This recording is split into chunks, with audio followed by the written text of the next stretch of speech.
She said she came to help Africa, smiling, giving gifts and winning hearts. But what if I told you her real mission was to map secrets and betray the very people she claimed to protect? And what if the president she praised was already watching and waiting to expose her in front of the world? Stay with me, because this story will change how you see power, trust, and the true meaning of sovereignty. Dear friends, what you're about to hear is more than just a story. It's a glimpse into a world where quiet courage reshapes destinies and dignity outshines power. These are the voices often missed by the headlines, but not here. If this kind of storytelling moves you, if it stays with you long after the screen fades, we invite you to subscribe and ring the bell. And before we dive in, tell us where you're watching from. We read every word. Now let's begin. She arrived with the morning sun and a disarming smile, a bouquet of flowers in one hand and a speech in the other. Her name was Sophie Laurent, a young French woman with golden hair, a soft voice, and the practiced ease of someone trained to look harmless. She told the cameras she was here to help African women, to empower, to uplift. She spoke of education, health, opportunity. This is not about politics, she told the national broadcaster in Ouagadougou. It's about people. The country welcomed her with open arms. Children ran to greet her in the villages. Local leaders posed for photos beside her. She launched a campaign called Solar Sisters, donating lamps to rural homes and promising scholarships for girls. She was everywhere, hugging elders in Zinyaré, kneeling beside market vendors in Koudougou, praising President Ibrahim Traoré for his courage and vision. Her words felt warm, her presence felt sincere. But something was wrong. Behind the smiles, behind the photo ops, Sophie always carried two phones, one public, one encrypted. She traveled with a man introduced only as her media officer, tall, silent, and seemingly uninterested in media. At night, she placed long calls through hidden servers, always to the same location, Abidjan. And while she handed out notebooks and sandals by day, she asked strange questions along the way. How far to the nearest drone base? What kind of equipment do border troops use? When do military shifts change in this district? No one wanted to question her. She brought gifts. She said all the right things. She knew how to cry at the sight of a broken chalkboard and how to cheer at the sound of schoolgirls singing. But not everyone was fooled. And unbeknownst to Sophie, neither was the government. President Traoré had already noticed something unsettling about her visits. Too precise, too convenient, too close to places no NGO had ever shown interest in before. What she didn't know was that while she was filming Africa, Africa had started filming her, and her most generous donation would soon become the evidence of her greatest betrayal. The first whispers came from places far from power, quiet comments traded beneath mango trees and beside cooking fires. In the village of Zinyaré, an old man who had once served in the military leaned toward a community chief and said, "She keeps asking about roads that lead to nowhere, but those roads aren't for tourists." No one wanted to believe it at first. Sophie Laurent had done everything right. She smiled at every camera. She wept with mothers. She quoted African proverbs with perfect pronunciation. But beneath her charm, unease began to bloom.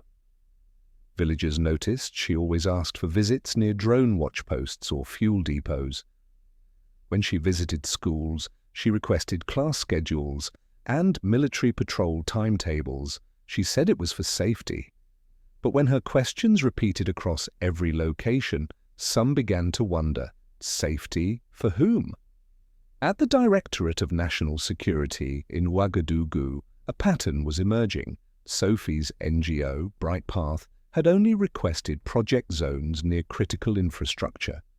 Their supplies came in through quiet channels, and all data from her field teams, photos, interviews, GPS coordinates, was routed through servers not in Burkina Faso, but in Abidjan. One mid-level analyst raised the red flag. His supervisor didn't ignore it. Within hours, Sophie's devices were silently cloned. Every message, every map, every keystroke mirrored. President Ibrahim Traoré was briefed personally. He listened quietly. He did not call for arrest. "Let her believe the mask still works," he said. "Truth reveals itself when deception becomes too confident." But for one person, the truth was already too close. A teacher named Mariam, who had hosted Sophie during a rural tour, began to feel it. Sophie had been warm and kind, but when Mariam noticed her taking photos of a nearby radio tower, then asking about soldier rotations, she felt a chill. She said it was for her report, Mariam later recalled. But what kind of charity needs to know when our men sleep? Trust is delicate. In Africa, it is sacred. Sophie didn't know that yet, but soon the country she thought she understood would show her that respect isn't earned through smiles alone, it is proven by purpose. And hers was about to unravel. In a dimly lit hotel room just a few blocks from the center of Ouagadougou, Sophie Laurent sat cross-legged on her bed, her laptop balanced on a small tray. The curtains were drawn tightly. Her phone was on silent. On her screen glowed a digital map of Burkina Faso, overlaid not with health zones or school districts, but with red circles, coordinates, and coded labels. She titled the file BF Tactical Visual V3 and moved her cursor from the northern oil corridor to the southwest drone grid. She wasn't organizing aid, she was recording vulnerabilities. Her fingers danced quickly over the keyboard. Attached to the map was a summary report in clinical language, troop patterns, border sensor gaps, convoy behavior. It was written not for a charity board, but for someone expecting precision. She encrypted the file and sent it to a contact known only as LD. The email server pinged once, twice, then confirmed. The message was on its way. Sophie leaned back and smiled, unaware that her laptop had become a silent witness. Every stroke, every click, every file she saved had already been cloned and mirrored by Burkinabe intelligence. That same night, President Ibrahim Traoré received the mirrored data on his secure line. He examined the map with a quiet intensity, absorbing the implications, not just of espionage, but of betrayal masked in benevolence. The next morning, a member of the Presidential Guard conducted a routine security sweep of Sophie's belongings at a conference site. Inside a hollowed mascara tube, they found a tiny USB drive. Its contents included high-resolution drone schematics and annotated photos of 3 military compounds. When the report reached Traoré, he said only 6 words. "She's confirmed everything we suspected. Let her speak." No press release was issued. No agents were sent to confront her. Instead, the president waited, because some truths do not need to be forced. They only need to be allowed to finish writing themselves. Sophie had spent weeks preparing a narrative of generosity and hope, but her own hands had built another story, file by file, and soon the world would read it. Not as a press release, but as a reckoning. The National Forum for African Sovereignty was meant to be a celebration, a gathering of leaders, scholars, and community advocates discussing the future of the continent on its own terms. The hall in Ouagadougou was radiant that morning, draped in deep greens and golds, with flags from over 20 African nations lining the entrance. Cameras flashed, students clapped, and dignitaries exchanged nods of respect. Among them, Sophie Laurent walked the red carpet with ease. She wore a vibrant Kentiprint dress, smiled for every photo, and waved like she belonged. On the program, her name was printed boldly under the closing panel. How Foreign Partnerships Empower African Development. Backstage, she rehearsed her lines. Her speech opened with a promise. "We, the global community, are not here to dictate. We are here to serve." She had practiced the cadence, the emotion, the well-timed pauses. And when she stepped on stage, she delivered it flawlessly. Her voice rang out with clarity. Her eyes scanned the room as if to gather approval. She spoke of solidarity, love, and building bridges. And for a moment, she believed she had won. But in the third row, quietly seated without introduction, was President Ibrahim Traoré. He had arrived without escort, without announcement. He sat still as Sophie spoke, eyes calm but unblinking. And when she finished her final line, the moderator turned to invite closing remarks, only to step aside as Traoré stood. "Sophie Laurent," he said gently, "thank you for your words. But before we move forward, may we ask you a few questions, here, among friends?" She smiled, a little uncertain. "Of course," she replied, trying to maintain composure. Then the screen behind her flickered to life. The file labeled BF Tactical Visual V3 appeared, red marks glowing against the map of Burkina Faso. Sophie froze. The crowd went silent. The moderator stepped back. "Do you recognize this file?" Traoré asked, his voice still soft. Her smile faltered. I'm not sure where that came from." Then came the email. Then the metadata. Then the messages to LD, time-stamped, geotagged, undeniable. Every word she had sent in secret now stood beside her in the open. And with each revelation, the trust she had built melted away, exposed not by force, but by truth, too precise to deny. The hall sat heavy with silence as the evidence glowed behind Sophie Laurent. Her carefully crafted image dissolved not through shouts or accusations, but under the weight of her own words and actions. She tried to speak, but no explanation could untangle the threads now binding her. The villagers she had photographed, the teachers she had questioned, the children she had held, all had become silent witnesses to her betrayal. A woman near the front, a market vendor from Koudougou, stood up. "She smiled at my daughter and asked for her name. Now I know why." Her voice did not tremble. It carried the pain of a trust broken. President Ibrahim Traoré did not raise his voice. He did not gloat. "We welcomed you as a friend," he said quietly. "But friendship cannot hide secrets. Not here. Not anymore." Two security officers approached the stage. They did not grab Sophie. They did not force her.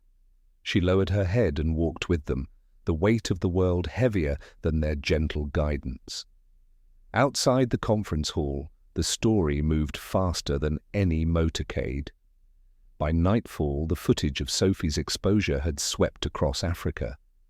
TikTok, WhatsApp, and university forums from Dakar to Nairobi pulsed with a new phrase born from the day's events. "They send smiles now, not soldiers." Murals sprang up overnight. Activists painted her image not as a woman, but as a cracked mask falling from a face. Western media scrambled. Some called it a misunderstanding. Others suggested she had been gathering harmless data for research. But no one could explain the military maps. No one could explain the drone routes. No one could explain the coded emails to a NATO-linked server in Abidjan. Diplomatic envoys requested quiet negotiations. The French ambassador sought a private resolution. Even an official from Côte d'Ivoire called, urging discretion. Traoré refused. "If partnership means swallowing betrayal, Burkina Faso will remain hungry, but dignified," he told them. His words resonated far beyond government offices. They became a rallying cry for a continent long treated as a subject of charity while being studied in secret. In the weeks that followed, Sophie Laurent was banned from Burkina Faso and all allied Sahel nations. She left not as a hero, but as a lesson. A reminder that in modern Africa, sovereignty is no longer just a political term.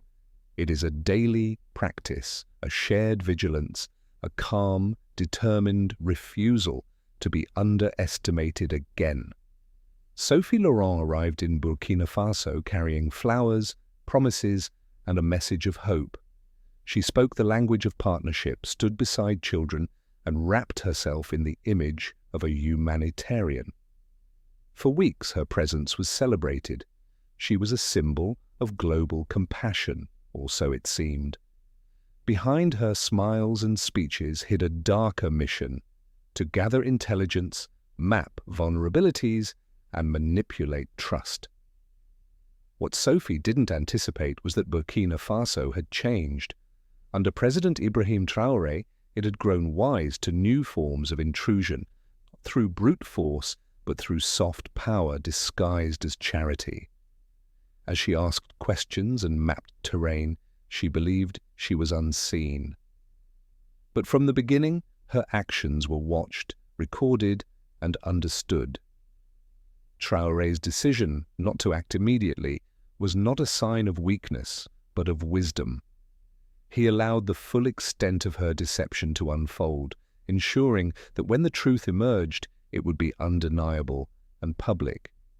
In a masterstroke of calm and transparency, he exposed Sophie's betrayal not with aggression, but with clarity. Before national and international audiences, he presented the evidence, the files, the emails, the maps. And in doing so, he flipped a narrative that had persisted for decades, that Africa is a passive recipient of foreign aid and not an active defender of its own dignity. The lesson is profound.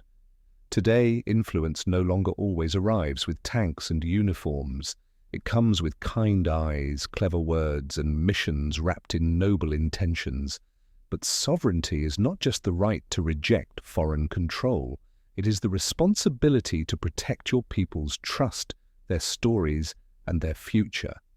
Traoré demonstrated that leadership in the 21st century requires vigilance, patience, and the courage to speak truth in a world that often prefers comfortable lies. For all of us, this story is not just about geopolitics. It's about the importance of questioning appearances, guarding trust, and standing firm against exploitation, even when it's dressed in generosity. In our lives, in our communities, and in our nations, we must remember that respect is not given freely. It is earned, defended, and reclaimed when necessary. If this story opened your eyes, moved you, or inspired you, please subscribe to the channel. Your support helps us bring more powerful, thought-provoking stories like this to light. And believe me, the next story will challenge everything you think you know. Stay with us.